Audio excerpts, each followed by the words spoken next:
신바람 사연 아파트 오늘의 사연 시작하겠습니다. 안녕하세요.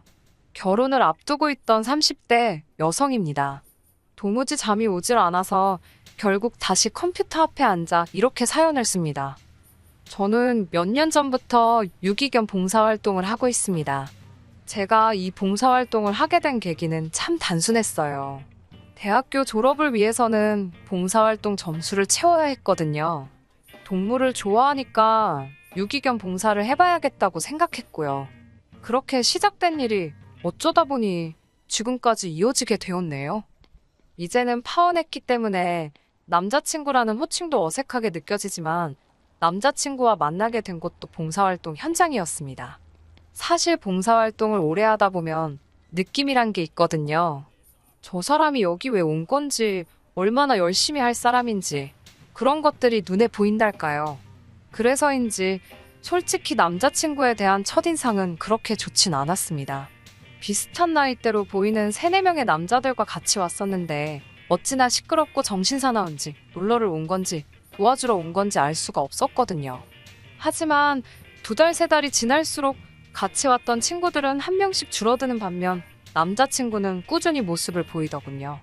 게다가 비슷한 나이대라곤 저와 남자친구밖에 남지 않다 보니 자의반 타의반으로 같이 움직여야 하는 상황이 생기기 시작했고요. 돌이켜 생각해보면 그러는 동안 서로 호감을 느꼈던 것 같습니다. 이후로 저희는 누가 먼저 사귀자곤 하지 않았어도 데이트를 하며 진지한 사이로 발전해 나갔고 어느 다른 커플들과 마찬가지로 행복한 연애를 하게 되었어요. 그러다 1년쯤 지났을 무렵 남자친구는 저에게 결혼하자며 청혼을 해왔지요.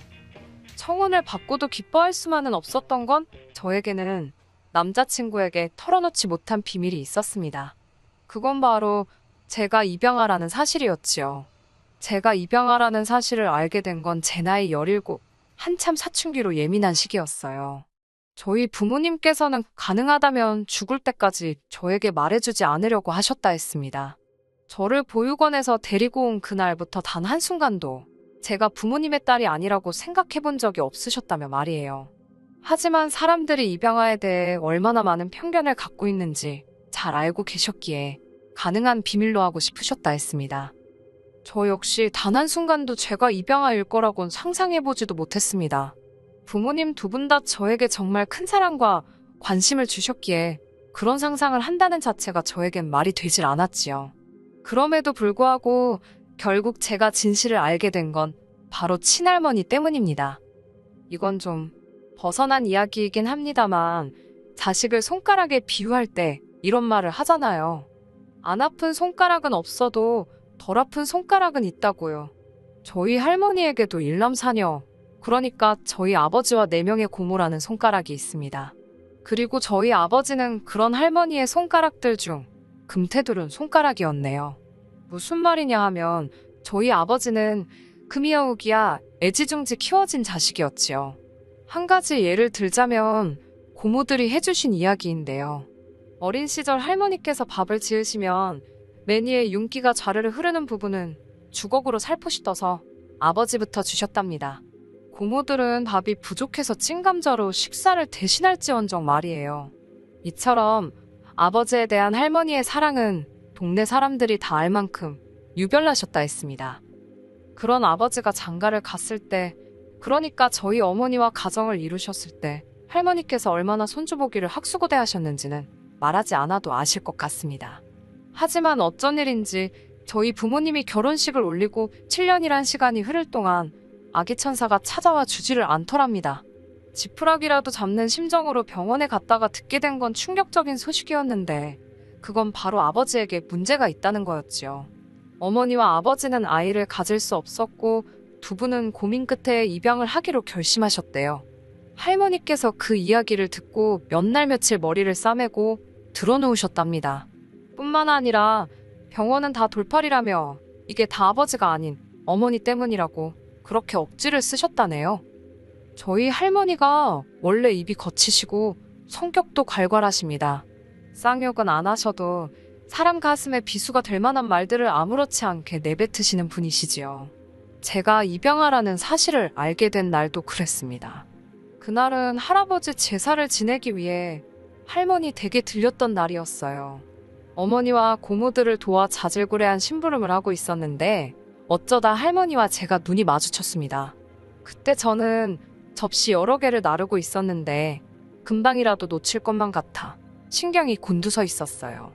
그래서 할머니랑 눈이 마주쳤음에도 뭐라 한마디 말도 제대로 붙이지 못하고 그릇 옮기기에만 집중을 해야 했지요. 그런데 할머니께서 갑자기 정말 뜬금없이 저더러 싸가지가 없답니다. 당신 알기를 뭐로 알아서 눈이 마주쳤는데도 고개를 피하냐고요. 그러더니 그때부터 저에게 악담을 퍼붓기 시작하셨습니다. 저더러 어디서 근본도 모르는 게 들어와서는 당신을 아주 깔본다면서 어이가 없답니다. 근본도 모른다니 그게 무슨 말씀이시냐고 저도 모르게 따지고 들었습니다. 그때 어머니와 아버지께서 그래도 어른이랑 맘먹으려고 들면 어쩌냐며 저를 방으로 밀어넣으셨어요. 왠지 뭔가 계속 찝찝하여 결국 집으로 돌아와 어머니를 붙들고 다시 한번 물었습니다. 장난 반 진심 반으로 내가 어머니의 친딸이 맞냐고요. 그러자 어머니께서는 그게 무슨 말 같지도 않은 소리냐고 하시면서도 왜인지 크게 감정적으로 동요하시는 모습이었습니다. 결국 어머니 아버지와 4시간 가까이 이야기를 나눴던 것 같아요. 혹시나 제가 상처라도 받을까 걱정이 되셨는지 저를 품에 꼭 안고 그동안의 사정을 말씀해 주셨어요. 하지만 솔직히 이미 제가 받은 충격이 너무 컸던지라 아무것도 귀에 들어오지 않더군요. 이후로 한동안 힘든 시간을 보냈습니다. 하지만 부모님의 끝없는 이해와 도움으로 지금은 제가 입양아라는 사실을 잊고 그저 부모님의 하나뿐인 딸로서 살아가고 있어요. 할머니는 이미 다 알게 된 마당에 피도 한 방울 안 섞인 제가 손녀는 무슨 손녀냐며 저 보기를 거부하고 계시지만요. 상황이 이렇다 보니 주변 사람들에게 제가 입양아란 사실을 말하기가 쉽지 않았습니다. 주변 사람들은 저를 그저 성공한 사업가의 하나뿐인 외동딸로 알고 있었거든요. 저에게 잘해주는 다정한 사람들이 제가 입양아라는 걸 알면 할머니처럼 절 미워하고 인정해주지 않을까봐 무서웠어요. 게다가 핑계 같지만 솔직히 누구 하나 저에게 입양하냐, 친딸이냐 그런 걸 물어보지도 않는데 굳이 자진납세를 할 필요를 느끼지도 못했지요. 하지만 결혼 이야기가 나오기 시작하니까 과연 남자친구가 묻지 않는다고 해서 말하지 않는 게 옳은 건지 모르겠더라고요. 행여 결혼식을 올린 후 남자친구가 제가 입양아란 사실을 알게 되면 어떤 반응을 보일지도 걱정스러웠고요. 남자친구를 볼 때마다 거짓말을 하고 있는 것 같아서 마음이 불편했습니다. 결국 부모님께 어떻게 하면 좋을지 여쭈니 마음 가는 대로 하라고 하시더군요. 다만 남자친구가 있는 그대로의 저를 받아들이지 못한다 싶으면 그 결혼은 할 필요가 없는 거라고 조언해 주셨습니다. 며칠 뒤 남자친구가 저에게 자기 부모님을 소개하고 싶다고 하더군요. 그 말을 듣는 순간 이제는 정말 막다른 골목에 다다른 기분이었네요. 결국 그날 밤 남자친구와 술 한잔하면서 제가 입양아라는 사실을 털어놓았지요. 남자친구의 반응은 좀 놀란 눈치기는 했지만 제가 예상했던 것과는 많이 달랐습니다. 그게 무슨 상관이냐는 식이었지요. 남자친구의 덤덤한 반응에 오히려 제가 떨떠름할 지경이었어요. 그래도 큰 산을 넘어선 기분이라 한결 마음이 편하더군요. 하지만 막상 남자친구의 집에 도착하니 생각지도 못했던 일이 저를 기다리고 있었습니다. 바로 어머님 아버님께서 저를 대하시는 태도였어요. 예비 시댁에 인사드리러 갈 때는 다들 선물 하나는 사간다고 하길래 저도 크게 의미를 두지는 않고 예의상 한우 세트를 사갔습니다. 그러자 어머님께서는 뭘 이런 걸 다 사왔냐 하시더니 정말로 뜬금없이 그럼 저는 낳아주신 부모님과 길러주신 부모님 중 어느 쪽이랑 입맛이 비슷하냐고 물어보시더라고요. 예상치 못한 질문에 당황스러웠지만 길러주신 부모님과 비슷하지 않을까요? 라고 대답했습니다. 그리고 솔직히 낳아주신 부모님 입맛을 제가 어떻게 알겠어요? 황당해하는 저를 뒤로 하시고는 어머님은 입맛이란 게 타고나는 게 아닌가 보다며 신기하다고 중얼거리셨습니다.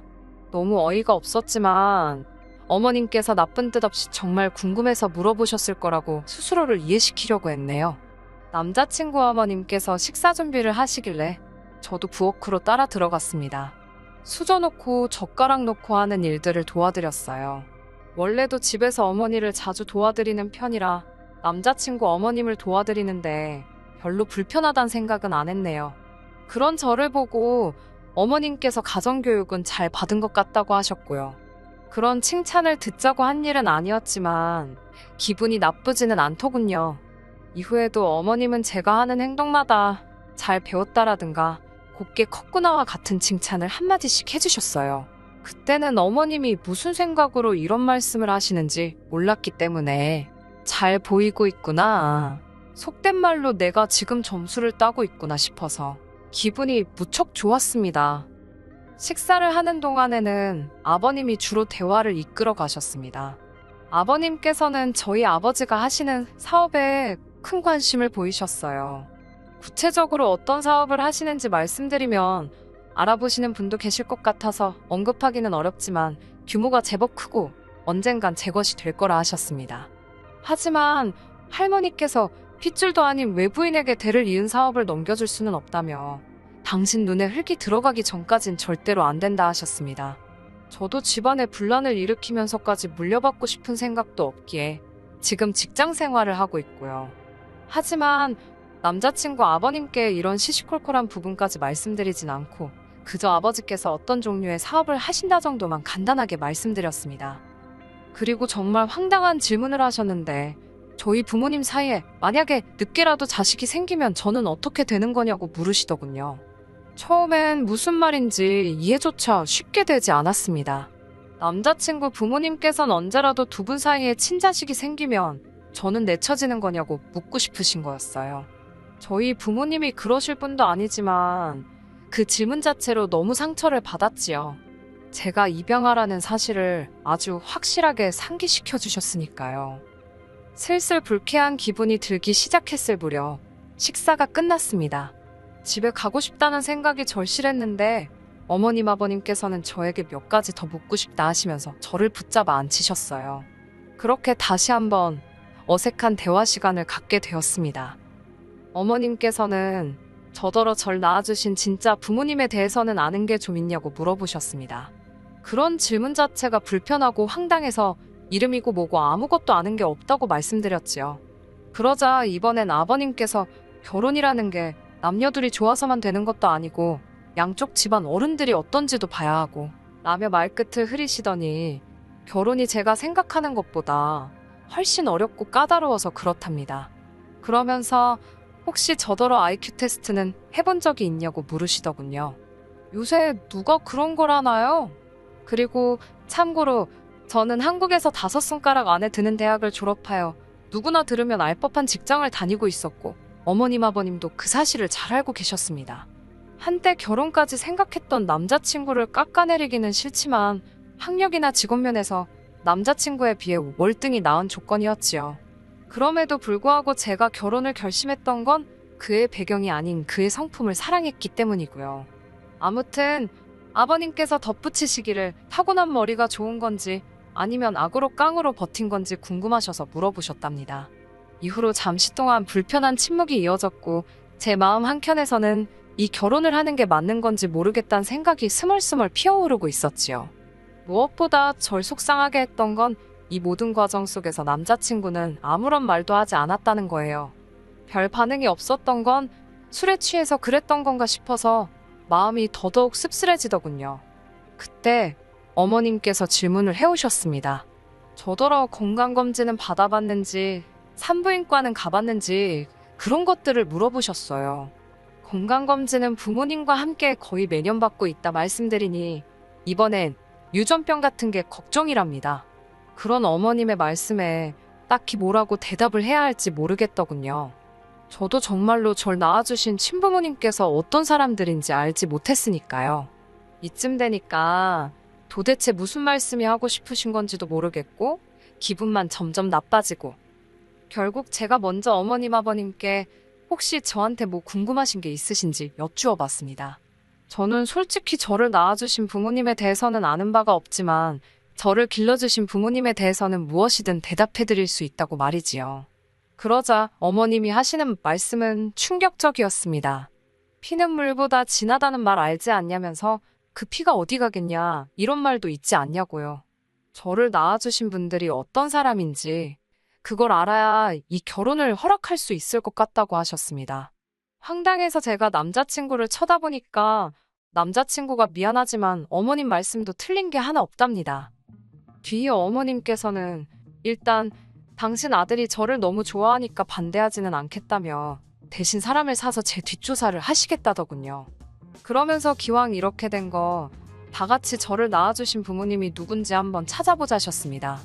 제가 그 사람들을 왜 찾냐고 하니까 너의 뿌리가 궁금하지도 않냐면서 당신들은 제 출처를 확인하기 전까지는 완전히 저를 받아들일 수 없다셨습니다. 더불어 당신과 함께 건강검진도 받고 산부인과도 가서 어떤 병이나 유전적으로 하자가 없는지도 확인해 보자셨어요. 말 같지도 않은 어머님의 말씀에 너무 어이가 없어서 이유를 물어볼 가치도 느끼지 못했습니다. 제가 어머님께 지금 쇼핑이라도 하시는 거냐고 저를 뭐라고 생각하시고 이렇게 무례하게 행동하시냐 물었습니다. 어머님 아버님 두 분 다 하신다는 말씀이 그러면 자기들이 뭘 믿고 당신 아들과 결혼을 시키냐입니다. 원래 부모를 보면 자식을 아는 법인데라며 말끝을 흐리셨고요. 저는 더 이상 이런 막말을 듣고 있을 이유가 없다고 생각했고 하신 말씀을 그대로 되돌려드렸습니다. 어머님 아버님이 이렇게 생각이 없으시고 막말을 하시는데 거리낌이 없으신 걸 보니 남편에게 상식과 교양을 기대하긴 그른 것 같다면서 저는 그런 남자를 남편으로 맞을 생각이 조금도 없다고요. 그리고는 냉장고를 열어 제가 사왔던 한우를 다 끄집어내어 하나도 빠짐없이 챙긴 뒤 그 집을 나왔습니다. 그대로 차에 올라타니 남자친구가 이렇게 가면 키워주신 부모님 얼굴에도 똥칠하는 거라며 저더러 잘 생각하랍니다. 저는 키워주신 부모님이 아니라 그냥 부모님이라고 입 조심하라고 소리를 질렀고 그대로 차를 출발시켰습니다. 그리고는 바로 부모님 댁으로 향했어요. 인사드리러 간다던 애가 눈물 콧물을 흘리며 집에 도착했으니 부모님이 얼마나 놀라셨을지 말씀드리지 않아도 아실 거예요. 부모님께 남자친구 집에서 들었던 막말들을 전하니 무슨 그런 집구석이 다 있냐면서 크게 노하셨습니다. 이후로 며칠 동안 남자친구에게서 간간히 미안하다는 전화와 문자가 오긴 했지만 제 마음은 나아지지 않더군요. 오히려 그 집에서 바보같이 당하고 온 게 생각나 분한 마음만 커져갔습니다. 하지만 결혼한 사이도 아니다 보니 제가 실질적으로 남자친구에게 줄 수 있는 타격은 없더라고요. 그게 지금도 한이라면 한입니다. 어머니께서는 보란듯이 잘 살면 그것이 최고의 복수라며 저를 안아주셨습니다. 그리고 저에게 낳아주신 부모님이 궁금한지 물어보셨어요. 저는 궁금하지 않다고 말했습니다. 저에게는 어머니 아버지가 계시고 두 분이면 충분하다고요. 남자친구는 뭔가 깨달은 바가 있는지 아니면 자기 인생에 저 같은 여자는 다시 못 만날 걸 깨닫기라도 했는지 미안하다며 몇 번 집 앞에 찾아오기도 했습니다만 저희 아버지께 걸려서 온갖 욕이란 욕은 다 처먹었습니다. 한 번은 아버지께서 갯값은 물어주면 그만이라며 골프채를 휘두르시는 걸 간신히 말리기도 했네요. 지금 저는 부모님 댁에서 몸과 마음을 추스리며 지내고 있습니다. 입양하란 사실이 제가 아닌 척 한다고 사라지진 않겠지요. 하지만 더 이상 그 사실 때문에 주눅들어 살지 않으려고요. 그저 어머니 아버지의 하나뿐인 딸로 행복과 사랑을 누리며 살 거예요. 저와 부모님을 위해서라도 말이지요. 끝까지 들어주셔서 감사합니다. 오늘의 사연은 여기까지입니다. 구독과 좋아요, 알람 설정 부탁드리고 더 좋은 사연으로 다시 찾아뵙겠습니다. 감사합니다. 감사합니다. 감사합니다.